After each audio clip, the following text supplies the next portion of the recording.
we are going to learn the dimensioning. So before starting the drawing part, dimensioning is a very important part that you should be aware of. So basically, what is a dimensioning?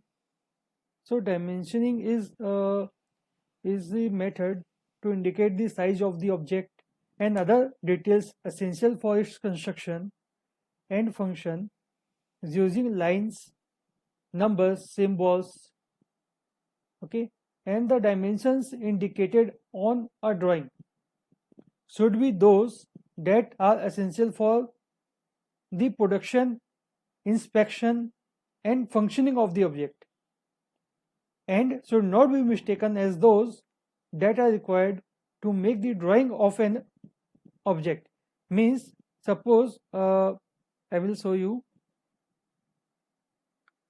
that so that you will be understand. Suppose it is a scale, okay. So suppose you want to show the length of 1 kilometer in a drawing book, okay. So obviously you cannot draw the true length, that is 1 kilometer.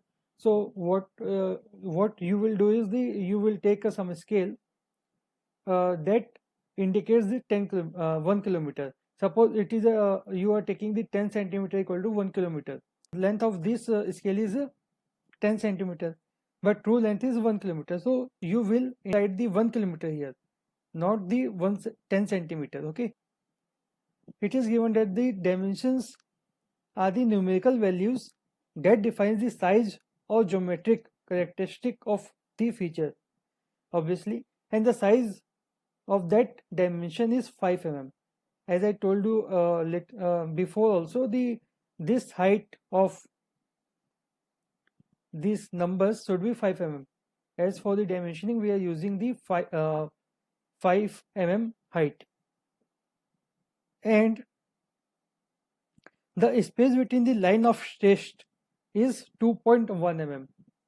What does it mean? This space means it is your dimension line, okay. So the distance, there should be some gap between the dimension line and the test, and this gap is nothing but the 2.1 mm. So in this picture there are several things, one by one I will tell you right now. And so this is your dimension line, okay. This line is called as an extension line. So from the object up to the dimension line, you have to mark a straight line that is called extension line. And you can see here there are two dimensions are given here. One is a 5.00 and second one is 127. So the dimension which are out from the bracket is the base, your main dimension or basic dimension, and the dimension which are in the bracket is called the reference dimensions. So basically it is if you calculate it, it is given in an inch, 5 inches. In a bracket it is given the unit of millimeters. Okay, so here you can see, being a rectangle, there will be a length and width of the rectangle.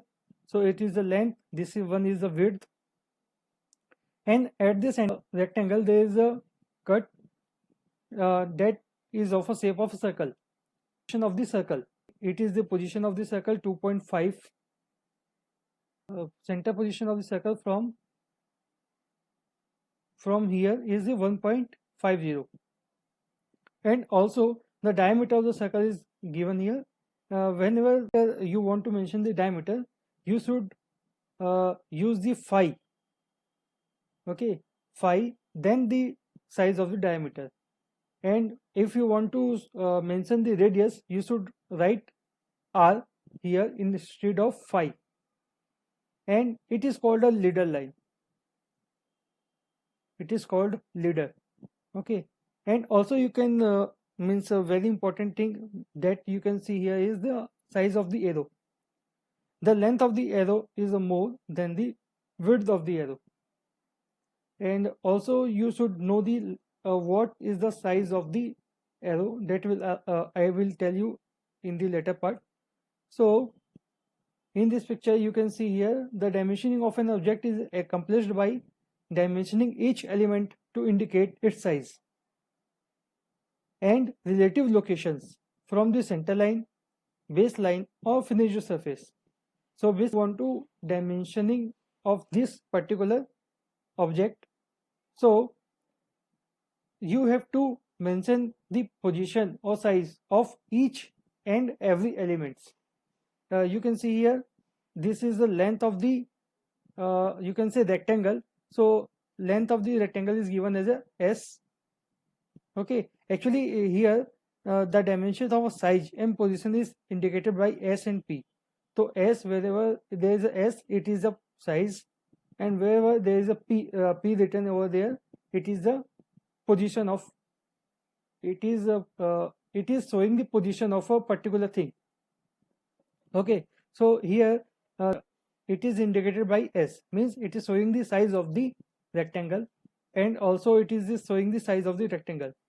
Then here you can see it is a P, means it is showing the position of the small rectangle inside the rectangle, inside the big rectangle. Okay, and here again it is letter S, means it is showing the size of this rectangle. Suppose instead of I am showing the size of the rectangle, I can also show the position of the rectangle from here.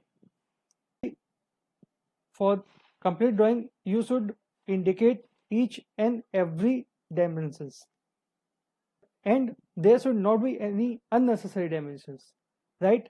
So here you can see it is showing the length of the rectangle, position of the small rectangle, and size of the rectangle, but it is not shown the position of the rectangle from here because that is not necessary. You can calculate it by subtracting the this size and position of the rectangle from the big rectangle size. And again, there is a circle in between the big rectangle, so the position of this rectangle and position given here by the help of leader. It is a size, means it should be a diameter or radius, and comma 2 holes, means there are 2 circles. Size of the both circles is the same. Okay, so as I already told you the what is the basic dimension and what is the reference dimension. Then it is given the definition of the dimension line. So you can read it from the here. The important thing is that here you can see the distance of the dimension line from the object is minimum 10 mm, and distance between two dimension line should be of a minimum 6 mm. Should be able to apply this minor things whenever you are drawing and dimensioning the any object. So moving on. So what is the extension line? What is the visual gap? As I already told you, what is the extension line? And visual gap actually is this gap. Whenever drawing the extension line, there should be a minimum gap between the object and the dimension line. This gap is called the visual gap, and the length dimension of that visual gap is 1.5 mm. Then what is the leader line? I have already told you what is the leader line. You can read it from the here. Now the arrow. See, I have already mentioned the size of arrow is very important. So here you can see it is the arrow that is not a straight line. Okay, this is the curved portion. Suppose the width of this arrow is 3W, then this height of the arrow should be W, means it is a 1/3 of the width of the arrow, and width of the arrow is always 3 mm. Means whenever you are making an arrow, the width of the arrow should be of 3 mm, and the height of that arrow should be of 1 mm, because it is the 1/3 of the width of the arrow.